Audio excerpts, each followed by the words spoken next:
Hoy vamos a meternos de lleno en una de las leyendas culturales más potentes y a la vez peor entendidas de la España reciente, la Ruta del Bacalao. Un movimiento que fue muchísimo más que fiesta y cuya historia, como vamos a ver, merece la pena ser contada como es debido. Empezamos con esta frase de uno de sus protagonistas. Es que es potentísima, ¿verdad? Captura a la perfección la esencia de esta historia.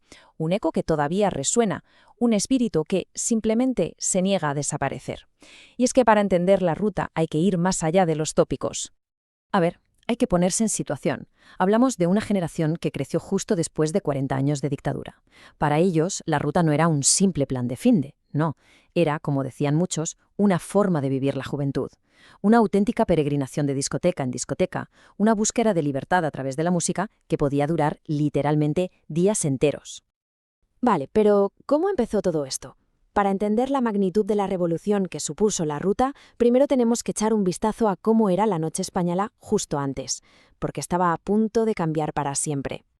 A la izquierda, la discoteca típica de los 70, música funk, lentos para terminar y camareros con pajarita. Bastante predecible, vamos. A la derecha, la vanguardia. Discotecas pioneras como Barraca, en Valencia, que rompieron con todo. De repente sonaba New Wave, post-punk, crearon un refugio para un público totalmente transgresor, que incluía una escena gay muy visible y muy importante, algo que hasta entonces era impensable.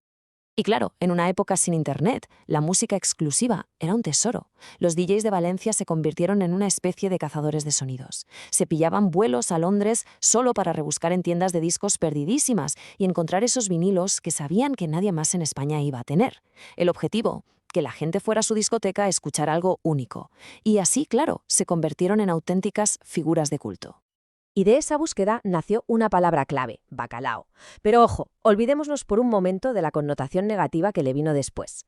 Hacia el 83, en una tienda de discos de Valencia, bacalao era el código secreto para la buena música, para el material de importación. Cuando un DJ le preguntaba a otro, ¿ha llegado bacalao?, se refería a los mejores discos, a lo más nuevo. Era simple y llanamente sinónimo de calidad. Con esa música tan especial nació un ritual igual de especial. El movimiento llegó a su punto más álgido con los ruteros, que eran los seguidores más fieles.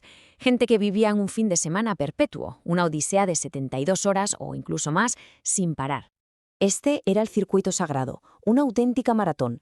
Empezaba el viernes por la noche en Spook, seguía el sábado por la mañana en Puzzle, por la noche en Barraca, el domingo por la mañana en Chocolate, por la noche en ACTV. Y para los que aguantaban, la fiesta seguía el lunes por la mañana. Y lo más fuerte es que todo esto pasaba en una franja de apenas 30 kilómetros a las afueras de Valencia.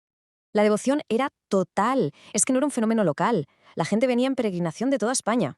Un rutero de la época cuenta que era normalísimo hacerse 900 o 1000 kilómetros en un solo fin de semana. Bajar de cualquier punto a Valencia, subir a pinchar a Barcelona y volver a bajar a Valencia para seguir de fiesta hasta el lunes.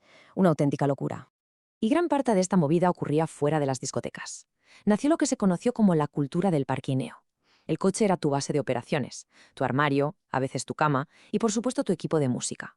Los parkings se convirtieron en festivales gigantes al aire libre. Allí la gente socializaba, bailaba sobre los coches y se pasaban cintas de casete con las últimas sesiones. La fiesta, vamos, estaba en todas partes. Y aquí es donde la historia da un giro de guión brutal. Valencia dejó de ser solo un sitio que importaba sonidos para convertirse en una creadora. Había nacido el sonido de Valencia y estaba a punto de comerse el mundo. Claro, detrás de los DJs que eran las estrellas había genios en la sombra. Productores como Herman Bou, que desde su estudio, con sus sintetizadores Atari, fabricaba los himnos que iban a definir toda una época. Él era uno de los llamados productores fantasma, el arquitecto invisible de ese sonido que todo el mundo bailaba sin saber muy bien de dónde salía. Pero todo movimiento necesita un ícono, ¿no? Una cara visible que lo represente ante el mundo. Y la ruta estaba a punto de encontrar al suyo. ¿Y de qué manera? Chimo Bayo, con esa estética futurista que parecía sacada de Blade Runner y una energía arrolladora, se convirtió en el embajador galáctico de la ruta. Fue el artista que cogió ese sonido de los clubes de Valencia y lo catapultó a la estratosfera. Y vaya si lo catapultó. Su himno, Así me gusta a mí, vendió más de 1 millón de copias y acabó en el libro Guinness de los récords. De repente, en Japón, en Israel, en Berlín, en todo el mundo, se bailaba el sonido de Valencia, aunque muchos ni siquiera supieran de dónde venía esa música. Pero bueno, como en todas las grandes historias, después de un ascenso tan meteórico, suele venir la caída. A partir del año 93, los medios de comunicación, sobre todo, empezaron a construir una narrativa completamente distinta sobre el movimiento. Nos acordamos de la palabra bacalao con C, que significaba música de calidad.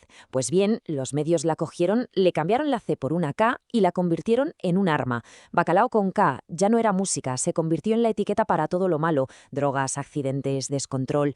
Fue una resignificación brutal que cambió por completo la percepción pública. Y aquí es donde vemos un doble rasero fascinante.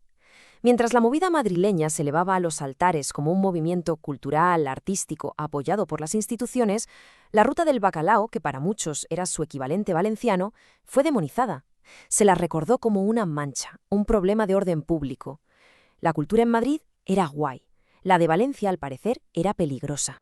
A pesar de esa campaña mediática y del cierre de las grandes discotecas, la historia no termina ahí, ni mucho menos, porque la ruta dejó una huella imborrable en la música y en la memoria colectiva de este país. El ADN musical del sonido de Valencia se puede encontrar hoy en el techno y en la música electrónica de todo el planeta. Y aquí en España, la cultura de las fiestas Remember mantiene esa llama viva, enseñando a las nuevas generaciones la banda sonora de una época que desde luego fue irrepetible. El sonido, como decía la cita del principio, sigue muy vivo. Y terminamos con esta pregunta, que es la pregunta del millón. ¿Qué fue realmente la ruta del bacalao? ¿Una vanguardia cultural que fue aplastada por el pánico moral de la época? ¿O una fiesta que se masificó tanto que se acabó yendo de las manos? La respuesta, como hemos visto, no es sencilla. Fue una explosión de libertad, de creatividad y también de excesos, cuya leyenda a día de hoy sigue fascinando y dividiendo casi a partes iguales.